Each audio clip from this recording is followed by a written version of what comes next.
News अड्डा सुमन में आप सभी का स्वागत है। इस वक्त मैं दिल्ली सचिवालय के बाहर हूं और यहां से कुछ महत्वपूर्ण खबर देना आपको चाह रहा हूं। फिलहाल सिविल डिफेंस वाले को आप देख ही रहे होंगे कि बेचारे कई दिनों से इसलिए कहिए कि तकरीबन 50 दिन के आसपास हो चुका है, अभी भी ये धरना प्रदर्शन पर बैठे ही हैं।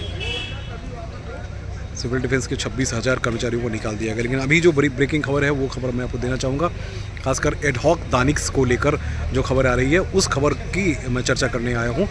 वो आखिर एडहॉक दानिक्स है क्या। तो अभी एक डीओपीटी ने केंद्र सरकार की DOPT ministry of personal and public grievance and pension से एक नोटिस जारी हुआ है, उसकी मैं चर्चा करूंगा कि आखिर एडहॉक दानिक्स का अब क्या होगा। एडहॉक दानिक्स जैसे जो टर्म्स का इस्तेमाल किया जाता है ना, उसके लिए डीओपीटी ने कई बार कुछ गाइडलाइंस जारी किए हैं। तो अभी एक नोटिस जारी की गई है जिसके मुताबिक मेरे पास एडहॉक अपॉइंटमेंट को लेकर group B and A post जो है उसके बारे में एक नई नोटिस जारी कर दी गई है। वो कॉपी मेरे पास है और उस कॉपी को मैं आपको दिखाना चाहूँगा। ये रही कॉपी। इसमें ये देखिए ऑफिस मेमोरेंडम है, ये है ad hoc appointment in group N and B. अब इसमें समझने की कोशिश ये करूँगा और समझाने की कोशिश ये करूँगा कि एडहॉक दानिक्स के ऑफिसर जो अलग अलग जगहों पे पोस्टेड हैं वो तकरीबन 250 से अधिक है उनकी संख्या। अब उनको क्या एडहॉक बनाए रखना पॉसिबल है या नहीं है, इस मसले को लेकर एक बहुत महत्वपूर्ण जानकारी आ रही है। उसके बारे में बता दूं कि फ़िलहाल जो डीओपीटी ने एक नोटिस जारी की है, उस नोटिस में क्लियर कर दिया कि ad hoc appointment promotion should be made only in rare cases, exigencies of work where the post cannot be kept vacant until regular candidate become available. Persons appointment on ad hoc basics grade are to be replaced by person approved as। ठीक है, अब जो महत्वपूर्ण चीज़ है वो मैं आपको बता दूँ। इन केस ये देखिए मेरी उंगली जहाँ है पड़ी हुई, the total period of which opportunity promotions may be made these post on the ad hoc basics, keeping in the view the exceptionalities anticipated in the performance and OMs by respective। कहने का मतलब है कि सिर्फ 1 साल तक ही आप इनको एडहॉक पोस्ट में रखेंगे। इन केस ऑफ कंपल्सन, अगर इनकी ये जो ड्यूरेशन है उनको बढ़ाई जाती है तो 2 महीने पहले आपको डीओपीटी से इसके लिए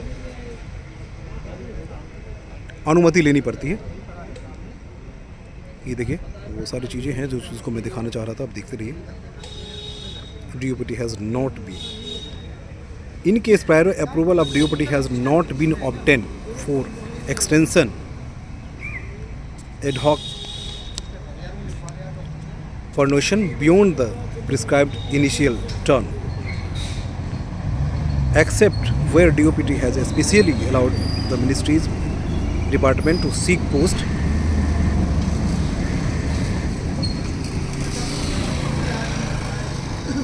तो इनको आप उनके पद पे नहीं रखेंगे या उस पोस्ट के लिए इनको एलिजिबल नहीं मानेंगे। तो क्या अभी जिन 250 से अधिक एडहॉक दानिक्स पोस्ट पे जो ऑफिसर अपॉइंटेड हैं वो फिर बैक अपने जगह पे चले जाएंगे। Ad hoc promotion shall cease automatically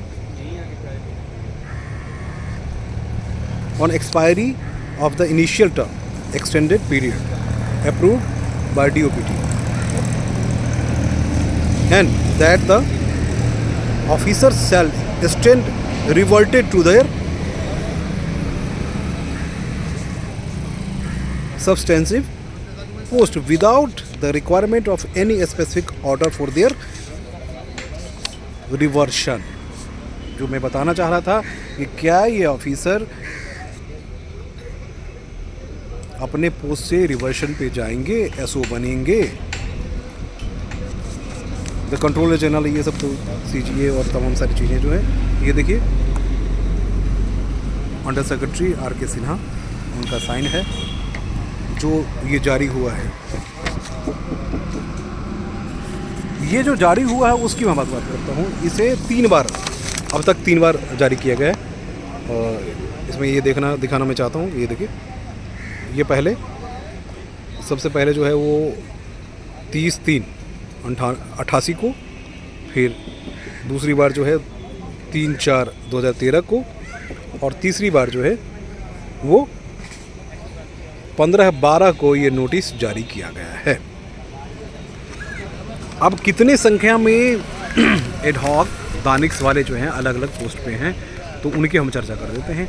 ad hoc DANICS वाले जो हैं वो 295 वर्तमान में कार्यरत हैं और इनको अलग अलग जगहों पे इनकी पोस्टिंग्स हुई है।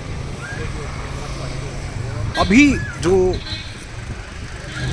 नई सर्विस लॉज बनाए जा रहे हैं उसमें 217 पोस्ट ही फिलहाल क्रिएट किए गए हैं, क्योंकि चीफ सेक्रेटरी और आईजी साहब के विशेष प्रयास से इसकी शुरुआत तो होने वाली है, लेकिन उस कानून को बनने में और बनकर इम्प्लीमेंट होने में काफ़ी लंबा वक्त लग सकता है। फिलहाल कोशिश तो ये है कि जल्दी ही इस पर डिसीजन ले लिया जाए, लेकिन डिसीजन लेते लेते भी काफ़ी लंबा चौड़ा वक्त लगता है।